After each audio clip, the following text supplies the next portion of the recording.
이스라엘이 이 다윗 왕 때 아주 번창하고요. 또 솔로몬 왕 때 더 번창하고요. 근데 그 아들 르호보암 왕 때 남과 북으로 분열이 됩니다. 분단이 됩니다. 그래서 북쪽을 북이스라엘이라고 그러고 남쪽을 남유다로 부르게 되었습니다. 오늘 본문에 소개되는 이 아사 왕은요, 남쪽 유다의 왕인데요.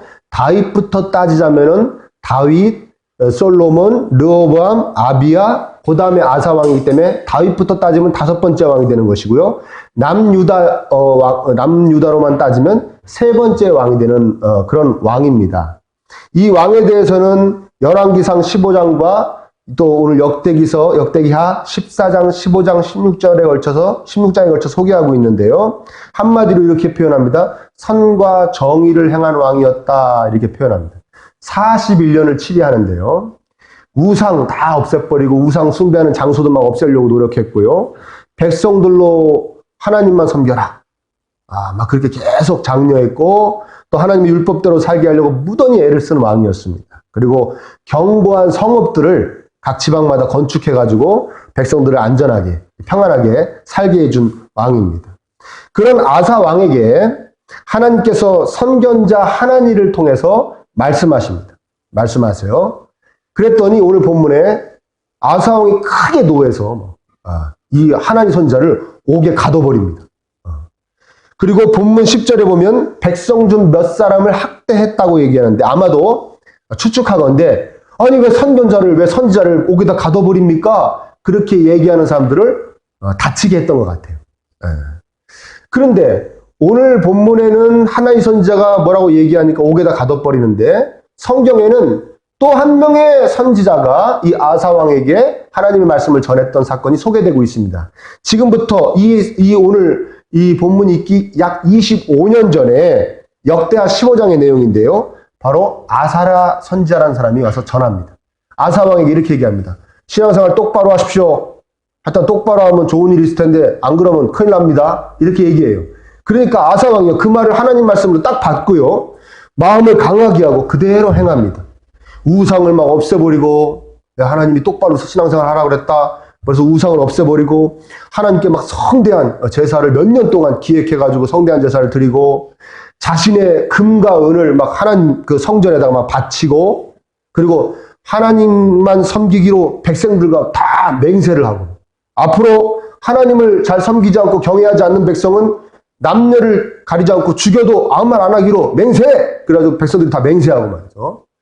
거기다가요, 그 어머니가 있으면 친어머니가 마아가라는 왕후가 태후가 있었는데, 이 왕후가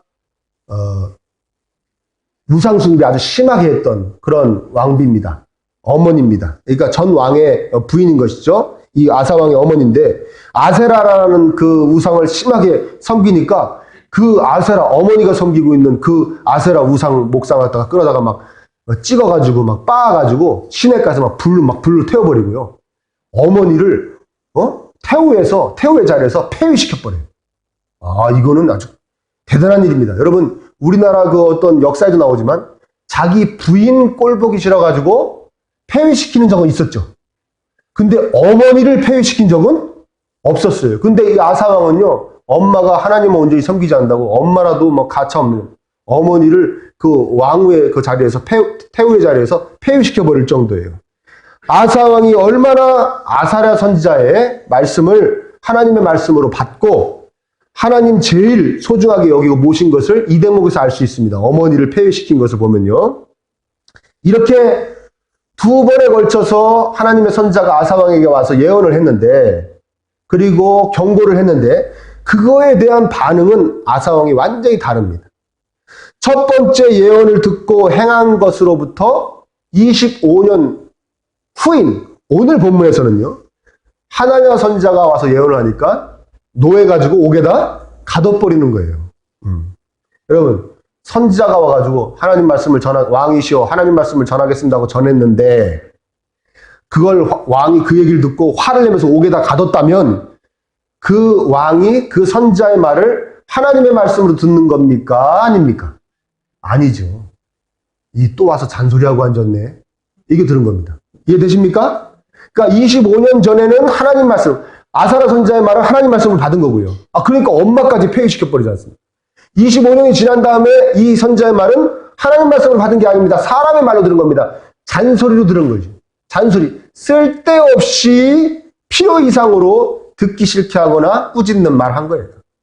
이게 왜 필요 이상으로 쓸데없이 와가지고 듣기 싫은 말을 하고 나를 꾸짖어? 그럼 옥에다 가둬버린 겁니다. 아사랴 선지자가 말한 거는 그대로 하나님 말씀으로 받고, 그래서 어머니까지 폐위시켜버려요. 왜 하나님 선지자가 25년이 지나고 하나님 선지자가 말한 것은 막 불같이 화를 내면서 쓸데없는 말을 한다, 잔소리한다, 옥에다 가둬버렸을까? 저는 그 점을 함께 살펴보려고 그러는 겁니다. 왜 두 선지자가 얘기한 거에 대한 반응이 이렇게 다를까? 첫 번째, 예언 전에 있었던 일을 살펴보면요. 아까 25년 전에 아사랴 선지자가 와가지고 얘기했을 때 그대로 말씀 받아가지고 그대로 실천했을 때는 그 전에 무슨 사건이 있었냐면 구스라는 나라, 오늘날로 얘기하면 에디오피아 쪽이라고 합니다. 에디오피아. 우리 마레트, 에압사라, 메클리 살고 있는 에디오피아. 거기서 100만 대군이 쳐들어옵니다. 100만 대군이. 이 땅에 10년 동안 한 번도 전쟁을 안 해본 왕인데 11년째 되던 해에 구스에서 100만 대군을, 병거, 전차를 300대를 이끌고 쳐들어와요. 그러니까 그때는 어떻게 했느냐, 아사왕이 역대하 14장에 소개하는데 하나님께만 부르짖습니다. 하나님 살려주세요. 하나님 저기서 100만 대군이 쳐들어왔습니다. 하나님 살려주세요. 정말 하나님이 다 무찔러 주세요. 100만 대군을. 유다는 딱 모아봐야 58만 명이었어요. 전국토에 있는 군대를 모아봐야 58만 명이었는데 그 58만 명이 제대로 싸우지도 않고 100만 대군을 무찌릅니다. 하나님이 해주신 것이죠. 이해되십니까? 그런데 오늘 본문의 이 하나님 선지자를 옥에다 가두기 전에 바로 직전에 있었던 일이 무슨 일이냐면 북이스라엘에서 쳐들어옵니다. 아까는 남쪽에서 에디오피아 쪽에서 쳐들어왔는데 이번엔 북이스라엘에서 쳐들어옵니다. 아까 분단되었다고 그랬지 않습니까? 남과 북이. 북이스라엘에서 바이사라는 왕이 남쪽으로 쳐들어오는데 쳐들어와서 이 남쪽의 수도 예루살렘 바로 위에다가 라마라는 곳에다 성을 건축하는 거예요. 북쪽 사람들이 예루살렘으로 제사 못 드리러 가게 하려고. 자기 백성들이 절기 때마다 이 휴전선을 넘어서 남쪽으로 제사를 드리러 가는 거예요. 예루살렘에 성전이 있으니까. 그게 꼴보기가 싫은 거예요. 북쪽에서. 북쪽 이스라엘 왕이. 그래서 예루살렘 바로 위에까지 쳐들어와가지고는 거기다가 성을 쌓는 겁니다. 그러니까 25년 전 같이 이 아사왕이 하나님 어떻게 하면 좋습니까? 예루살렘으로 예배 드리러 오는 거 못 드리고 오게 하려고 여기다 성을 쌓고 있으니 어떻게 하면 좋습니까? 하면 됐을 텐데 어떻게 하느냐? 아람이라는 나라에다가 지원을 요청합니다. 아람이라는 나라에가. 그래가지고 자기 은금을 보내는 것도 성에 안 차니까 하나님의 성전에 있던 은금을 꺼내다가 그것까지 합쳐가지고 뇌물로 갖다 바치고 뭐라고 얘기하느냐? 아람이시여, 당신 내가 북쪽에서 북이스라엘을 공격해 주세요. 그러면 나라가 공격당하니까 이 북쪽 왕이 남유다를 지금 공격할 수가 여유가 없을 거 아닙니까? 그러니까 철수할 거 아닙니까? 이해되세요? 좀 이렇게 해주세요. 그러니까 정말 얼마나 은금을 많이 보냈는지 아람 왕이 쳐들어가 줍니다. 북쪽에서. 그러니까 이 바이사, 이 북이스라엘 왕이 라마 건축 과정을 멈추고 다시 철수를 해요. 그래서 이 위기를 모면하게 됩니다. 이해되십니까? 네. 이 사건에 대해서 하나님 선지자를 통해서 하나님 말씀하시는 겁니다. 뭐라고 말씀하시냐? 이렇게 얘기합니다. 우리 7절 한번 같이 읽어볼까요? 7절 한번 읽어봅니다. 시작. 그때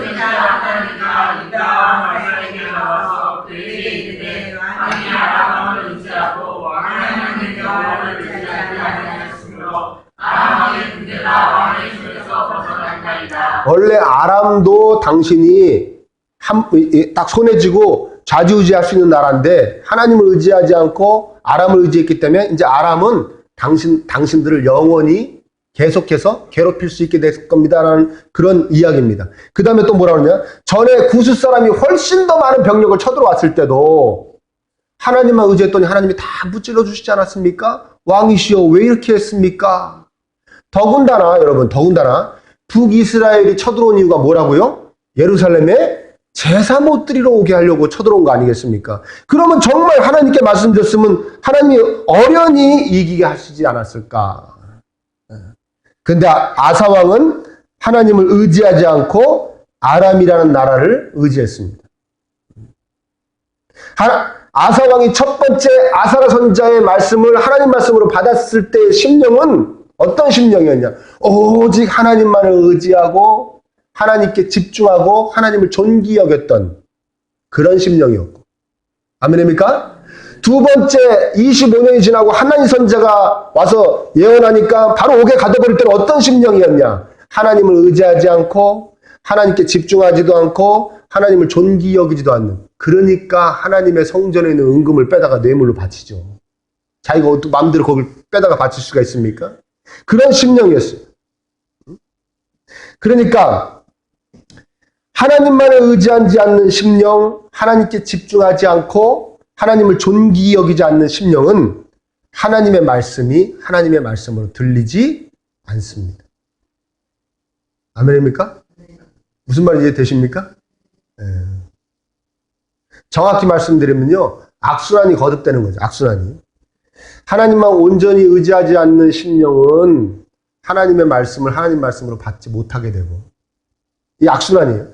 하나님의 말씀을 하나님 말씀으로 받지 못하니까 이 심령이 변화가 되지 않아, 고쳐지고 변화되지 않으니까 또 여전히 하나님만 온전히 의지하지 못하고 하나님을 존귀 여기지 못하는 심령으로 살게 되는 겁니다. 그러니까 또 하나님 말씀이 거기 전해져도 하나님 말씀을 하나님 말씀으로 받지 못하게 되는 거예요. 악순환이 계속 거듭되는 거예요. 뭐가 먼저라고 얘기할 것도 없이. 이해되세요? 아무튼 명심해야 될 것은 하나님의 말씀을 하나님의 말씀으로 받아들이지 못하는 성도는 하나님께 집중할 수도, 하나님만을 의지할 수도, 하나님을 존귀 여길 수 없다는 것입니다. 아멘? 네. 여러분, 성경을 읽거나 제 설교를 들으실 때, 아니면 다른 목사님의 설교를 들으실 때 하나님의 말씀으로 받아들여지십니까? 근데 주무십니까? 아니면 성경을 읽어도 사람이 잘 썼네, 어떻게 잘 썼냐, 길게 어떻게 썼냐, 아니면 설교를 들어도 아, 저 목사님은 저렇게 생각하나 보구나, 그렇게 들리십니까? 또 한 가지 살펴볼 것은 뭐냐면요, 첫 번째 25년 전에 아사랴가 예언했을 때는 대략 이런 내용이었습니다. 앞으로 하나님과 함께하면 하나님께서 함께해 주실 것입니다. 하나님을 찾으면 하나님께서 만나 주실 거예요. 만일 당신이 하나님을 버리면 하나님 당신을 버릴 겁니다. 그러니까 하나님만 강하게 의지하고 말씀대로 사세요. 그럼 하나님이 상을 주실 겁니다. 그런 예언이었어요. 어떻게 경고성 멘트도 좀 있지만 그것도 대략 뭐 복 준다는 기분 좋은 말이죠. 이해되십니까? 네, 두 번째 하나님의 예언은 뭐냐? 옥에 가둬버렸던 그 선자의 예언은 뭐냐면 이런 얘기입니다. 아사왕이요, 왜 이런 식으로 전쟁을 했습니까? 왕께서 하나님만을 의지했을 때 하나님께서 이보다 더 큰 적들도 다 무찔러 주시지 않았습니까? 근데 왜 하나님만을 의지하지 않고 아람이라는 이방 나라를 의지했단 말입니까? 그러면서 함께 구절을 읽어보겠습니다. 읽어봅니다. 시작. 여호와의 눈은 온 땅을 두루 감찰하사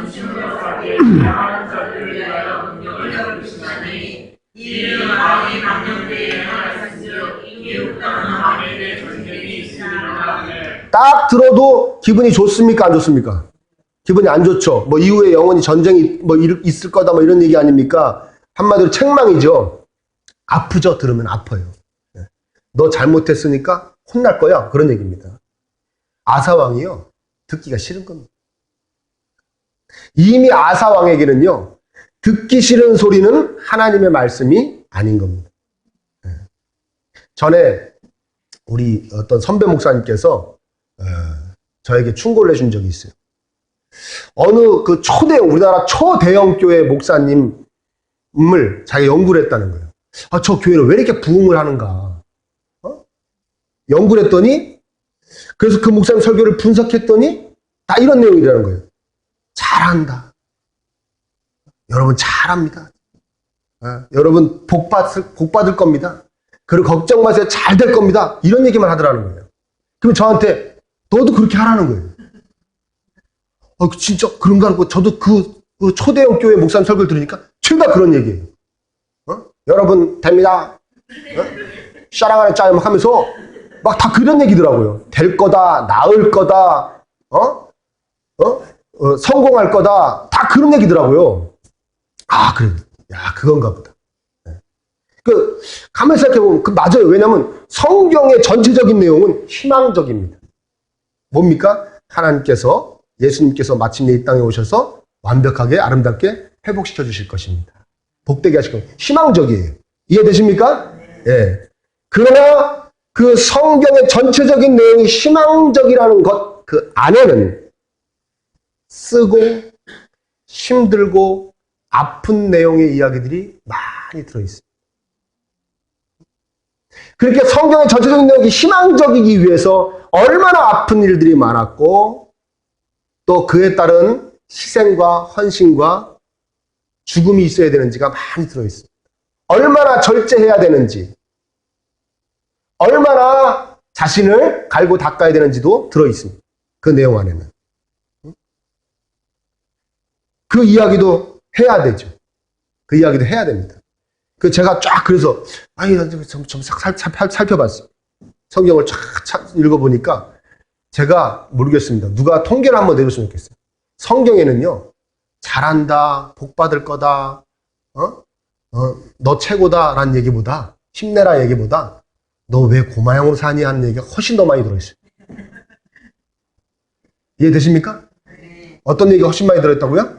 너 왜 고모양으로 사니? 곧따위로 사니? 그러면 안 된다. 혼난다. 그 얘기가 훨씬 많이 들어있어요.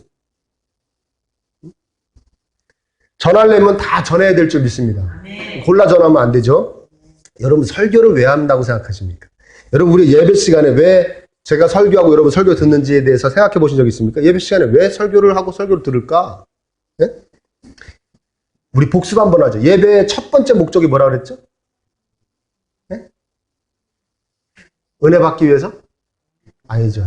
뭐요? 하나님이 원하시기 때문에. 아멘? 하나님 우리의 예배를 받기를 원하시기 때문에 예배라는 이런 공식적인 제도를 통해서 하나님 우리의 모임을 받기를 원하시는 거예요. 하나님만 바라보기를 원하시는 거예요. 하나님만 이렇게 바라보기를 원하시는 거예요. 그래서 우리가 예배를 드리는 겁니다. 아멘? 만약에 내가 은혜 받으려고 예배를 드린다 하면 예배 내 마음대로 나왔다 안 나왔다 해도 됩니다. 왜? 오늘은 컨디션 안 좋아. 오늘 안 가는 게 더 은혜 받겠어. 네? 집에 그냥 가만히 있는 게 더 은혜야. 나는 가면 막 더 짜증나고 힘들 것 같으면 안 가야죠. 그 목적이라면 우리 마음대로 예배를 드릴 수 있는 거예요. 그런데 목적이 뭐라고요? 하나님이 원하시니까. 하나님께 기쁨을 드리려고 예배를 드리는 거기 때문에 힘들어도 아파도 다른 일이 있어도 제쳐놓고 예배를 드리는 겁니다. 이해되십니까? 설교도 똑같아요. 설교도 목적이 똑같은 거예요. 여러분 쉐마 이스라엘이라는 얘기가 있습니다. 그게 무슨 뜻이냐면 들어라 이스라엘아 라는 뜻이에요. 그러니까 하나님은요 늘 자기 백성들에게 뭐라고 말씀하시냐. 자신의 백성들에게 내 얘기를 좀 제발 들어라. 들어라. 우리가 당신의 말씀을 듣기를 원하시는 거예요. 그래서 설교하는 겁니다. 그래서 하나님 말씀을 전하는 거예요. 그러면 성경만 한 20장씩 읽다가 설교 중에 이 예배 중에 성경만 한 20장 읽고 헤어지면 되지. 그럼 뭐하러 설교를 하는가?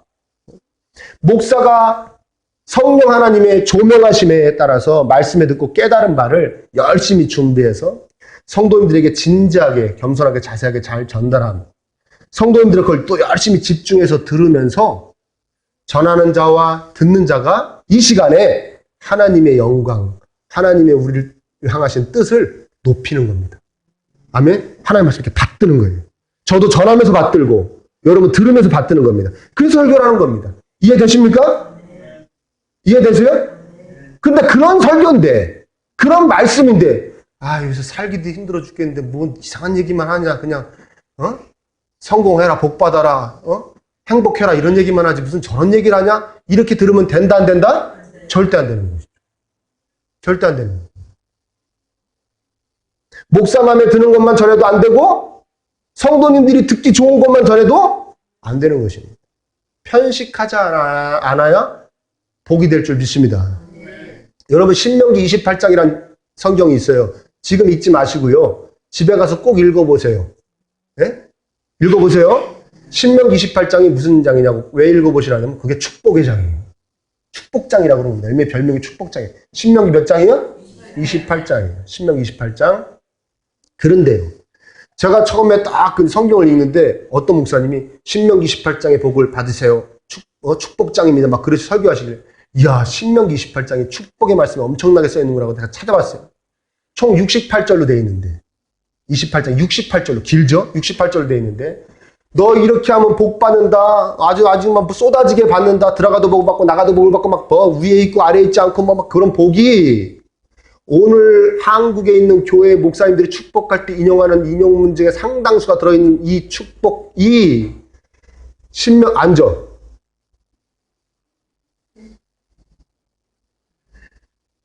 어디까지 했죠? 신명기 28장에 신명기 28장 68절까지 있는데 축복받는 내용이 14절까지밖에 없어요. 14절. 15절부터 68절까지, 그러니까 54절이죠. 54절은 너 이렇게 해서 저주받고, 너 이렇게 해서 다 죽고, 너 이렇게 해서 다 쫓겨가고, 너 이렇게 해서 다 찢어지고, 분열되고, 망한다. 이거예요. 뭐 이렇게 놀래서 이 얘기 한 3번 한 것 같은데, 여태까지. 그거 제가 읽으면서, 이게 뭐예요? 목사님들이 이거 하여튼간 목사님들이 얍삽해가지고 앞에만 읽었구만. 그렇잖아요. 68절까지 있는데 14절만 축복이고 나머지 54절이 다 저주예요. 그것도 아주 참혹한 저주인데. 근데 그게요. 이스라엘 역사 가운데 다 일어나요.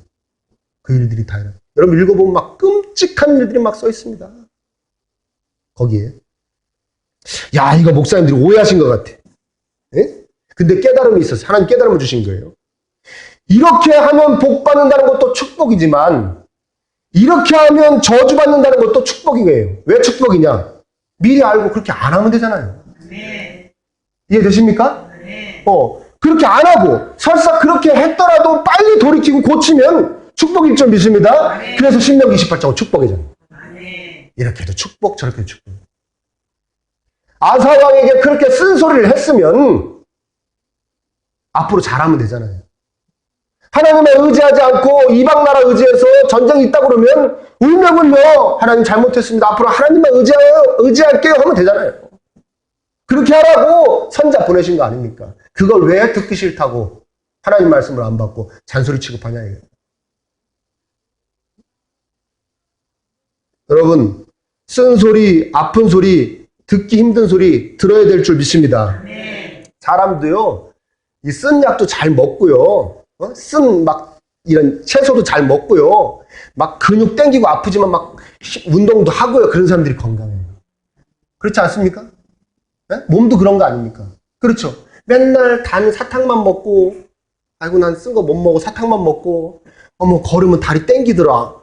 맨날 누워만 있으면 건강해집니까? 똑같아요. 영혼도 똑같은 겁니다. 영혼도 맨날 듣기 좋은 소리, 뭐 위로받는 소리, 이런 소리만 들어서 좋지요. 그건 마약에 지나지 않아요. 그때 뻥 하면 주사 놔주는 겁니다. 고쳐지질 않고 변화되질 않습니다. 듣기 싫은 소리, 책망의 소리 들어야 영혼이 건강해질 줄 믿습니다. 네. 말씀을 읽거나 설교를 들으실 때, 말씀을 읽을 때도 그렇고 설교를 들으실 때 위로의 말씀, 힘나게 해주시는 말씀에 집중하시기를 축원합니다. 네. 그러나 그거보다 더 명령하시는 말씀, 그리고 명령대로 하지 않는다고 책망하시는 말씀에 귀를 기울이시고 집중하실 수 있기를 간절히 축원합니다. 네. 그래야 건강한 성도 되는 겁니다. 자, 오늘 본문에 아사 왕이 왜 하나님의 선지자를 구속했는가, 왜 가둬버렸는가 화나면서 정말 중요한 이유는요, 이거예요. 한번 따라합니다. 오래됐어. 오래됐어. 뭐가 오래됐냐? 왕한 지가 오래됐다는 얘기입니다. 야, 내가 왕을 지금 30년을 넘게 했어. 36년을 했어. 어디 와가지고 참견질이야. 뭐 그런 거죠. 우리가 어르신들 있지 않습니까? 연세 드신 어르신들. 가서, 어르신, 이렇게 사시는 게 더, 지금 이렇게 살아오셨지만, 이렇게 생각하시고, 이렇게 사시는 게 더 좋지 않겠습니까? 하면 잘 들으시든가요? 콧방귀도 안 끼시든가요? 아유, 난 이렇게 사는 게 제일 좋아. 살아보니까 이게 나한테 딱 맞아. 그리고 이게 사는 거더라고. 다 그러시죠? 되게 그러신 거예요. 맞습니다. 우리 어르신들, 연장자들의 어떤 삶의 경험에서 우러나오는 지혜는 굉장히 소중한 겁니다. 존귀한 것이죠. 문제는 뭐냐? 신앙생활도 우리가 그렇게 할 수 있다는 거예요. 나 여태까지 신앙생활 이렇게 했어. 이렇게 하는 게 맞는 거야. 할 수 있다. 아사왕처럼. 야, 내가 왕을 36년을 했다. 전쟁이고 뭐고 내가 알아서 해. 어디서 참견이야? 어디서 잔소리야? 그럴 수 있다는 거예요. 다행히도 우리가 신앙생활 하면서 신앙생활 이렇게 하는 거야. 딱 자기가 딱 고정관념 갖고 하는 것이 다행히도 하나님의 뜻과 일치하면 아름답겠지만 그렇지 못할 경우가 상당수죠. 그리고 우리끼리 얘기지만 하나님의 뜻과 완전히 일치하게 신앙생활하는 사람이 어디 있습니까? 이 세상에. 다 부족하고 연약하죠. 아멘입니까? 그렇죠? 그럼 고쳐지고 변화되어져야 되는데 고칠 수가 있고 변화시킬 수 있는 것이 하나님 말씀밖에 없는 거예요. 그럼 하나님 말씀을 읽든지 설교를 듣든지 딱 들어와가지고 이게 우리 심령을 고쳐야 되는데 오래돼서 다 쳐내버리는 거예요. 아이고 우리 목사님 또 잔소리한다. 자기나 잘하지. 저한테 그런다는 게 아니고요, 여러분들. 요 전에 성셨던 교회에서 저한테도 그럽니까?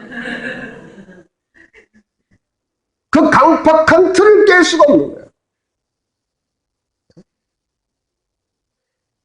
그 아사왕 어떻게 되는지 아십니까? 우리 12절 한번 같이 읽어볼게요. 12절.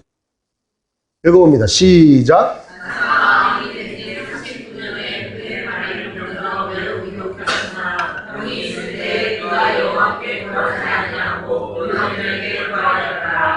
이렇게 하나님 선자 어디서 잔소리야? 그러고 화내면서 옥에 가둬버린 지요 4년, 햇수로 4년 정도 지났는데요. 아사왕 발에 병이 나요. 근데 얼마나 심하게 났는지 위독할 정도의 병이 나요. 하나님께 고쳐달라고 구하지 아니하고 용하다는 왕이니까 신하들 풀어가지고 용하다는 의사만 찾아오라고 그러고 전국에 병 잘 고친 의사만 찾아오라 그랬더니 성경은 정확하게 지적합니다. 뭐라고 지적합니까? 그가 여호와께 구하지 아니하고 의원들에게 구하였더라. 저는 이 말씀이 아사왕이 하나님께 구했더라면 바로 고침을 받을 수 있었더라로 들려요. 네. 여러분도 그렇게 들리십니까? 네. 그 얘기를 하고 싶으신 것 같아요. 하나님. 너가 나에게 구했더라면 바로 고침 받았을 텐데. 저는 그렇게 들려요. 결국에 그 발에 생긴 병으로 3년을 끙끙 앓다가 비참하게 죽습니다. 그렇게 신앙생활 하나님 보시기에도 사람들 보기에도 멋있게 했던 그 왕이 어떻게 말년에 이렇게 비참하게 살다 죽습니까? 하나님한테 한번 구해보지도 못해. 하나님의 말씀을 하나님 말씀으로 받지 않고 그래서 말씀으로 고침을 받지 못하고 변화를 받지 못하고 전쟁이 났는데도 하나님 의지하지 않고 이방나라 의지했던 그 심령으로 그대로 살더니 그렇게 살던 대로 살더니 이렇게 죽는 겁니다. 전쟁은 그래요. 전쟁은 우리가 좀 이해해 줄 수 있는 게 백성들의 목숨이 막 달려있으니까 자기만 그런 게 아니라 그때는 막 하나님을 이렇게 바라볼 수 있는 그 인내심이 막 없으니까 막 조급하니까 이방 나라에 손을 빌렸다고 합시다. 그러면 자기가 개인적으로 병난 거는 하나님을 의지할 수 있잖아요. 이해되십니까? 그러니까요, 신앙이요, 그대로 있는 것도 아니고 지금 퇴보한 거예요. 오히려 퇴보한 것이죠. 하나님의 말씀을 하나님 말씀으로 받지 않고 사람의 소리, 그것도 잔소리로만 들으면 우리도 아사왕 같이 형편없는 믿음을 소유하게 됩니다. 감히 성도라고 말하기도 창피한 삶을 살 수 있게 됩니다. 정작 그래서 큰 어려움이 찾아왔는데 하나님께 한번 크게 부르짖지도 보지도 못하고 해결받지도 못하고 그냥 그대로 비참하게 쓰러져 버리는 그런 안타까운 모습이 되어버릴 수가 있습니다. 여러분 어떻게 오늘 제 설교는 하나님 말씀으로 들리십니까? 네. 아멘? 네. 원래는요, 평소에 목사가 평소에 하는 얘기도 그게 성경적이면 하나님 말씀으로 들려야 될 줄 믿습니다. 아멘. 그게 성경적이면. 이상한 텔레비전 본 얘기 이런 얘기 말고요. 네? 그런 얘기 말고, 옛날에 그런 얘기 말고, 목사가 성경적인 이야기를 하면 그것도 하나님 말씀을 들려야 돼요. 그래서 하라는 거 하고 하지 말라는 거 하지 말아야 됩니다. 성경 들려야 되거든요. 근데 저는 여러분들에게 거기까지 바라지도 않아요. 거기까지는 바라지도 않아요. 너무 약한가요? 약한 모습인가요? 최소한 설교만이라도 하나님 말씀으로 받으시기를 축원합니다. 바울 사도가 데살로니가 교인들에게 데살로니가 전서에서 이렇게 말합니다. 제가 이 말씀만 읽어드리고 마치려고 그래요. 바울 사도가 데살로니가 교인들에게 이렇게 얘기합니다. 이러므로 우리가 하나님께 끊임없이 감사함은 너희가 우리에게 들은 바 하나님의 말씀을 받을 때에 사람의 말로 받지 아니하고 하나님의 말씀으로 받음이니 진실로 그러하도다. 근데 그 다음이 더 멋있어요. 이 말씀이 너희 믿는 자 가운데서 역사하느냐. 역사. 바울 사도가 데살로니가 교인들에게 얘기하는 겁니다. 내가 하나님 말씀을 전했는데 당신들이 그거를 사람의 말로 안 받고 하나님의 말씀으로 받는군요. 저는 그게 참 하나님께 감사해요. 왜냐하면요. 그 말씀이 여러분들 안에 들어가가지고 역사를 일으키니까요. 아멘? 심령을 아름답게 고쳐주니까요. 그래서 삶이 복되게 바뀌니까요.